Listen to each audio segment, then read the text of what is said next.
Yo, what's going on, boys? My name is MrSavageM, and in today's video, we're gonna be talking a little bit about sensitivity in Fortnite. I always get questions, what is your sensitivity, and what is the best sensitivity in your opinion? And that's why I decided I wanted to talk a little bit about it today. We're also gonna see the benefits of using a high versus low sensitivity. This is an idea I got from an insane Norwegian player by the name of Wasabi. I'm not really sure if I pronounced that correctly, but he gave me the idea on Discord, so I'm super grateful for that. Thank you so much.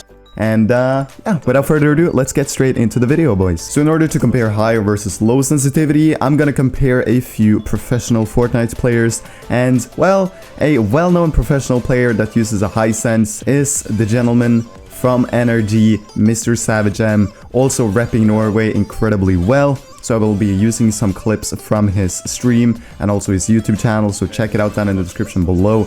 Of course, credit the man for what he's done. Incredible player. And let's take a look at what MrSavageM typically does in build fights.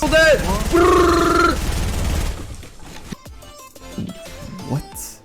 Alright, so that clip pretty much shows why a high sensitivity in some scenarios is really good. But don't get me wrong, having a high sensitivity can in some scenarios be a massive disadvantage. By what I've personally experienced, it's easier to hit AR shots with a lower sensitivity, especially if the opponent is gliding. It can also be easier with your shotgun aim to get all of your pellets in your opponent's head. And you guys all know Tfue. He shows why a low sensitivity can be just as good as a high sensitivity. Roll the clip. To see that.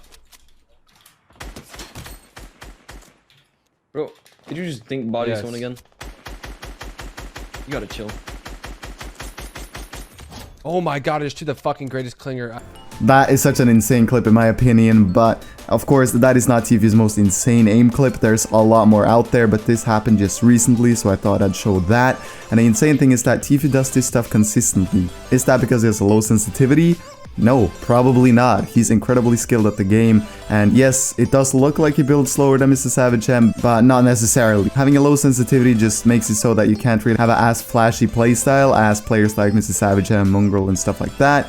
And there are obviously some benefits to having a lower sensitivity and some benefits to having a higher sensitivity. And I'm gonna list those right now. A lower sensitivity is super good for consistency. It allows you to not shake as much in your aim as if you would have had a higher sensitivity, and it will also make tracking easier. So for instance, if you're a very competitive scrim player, this might be the choice for you. So you have to shoot your opponents out of the sky when they're either rifting or launch padding a lot. In my personal experience, this is a little harder with a higher sensitivity, as inconsistent shakes and stuff like that will cause problems.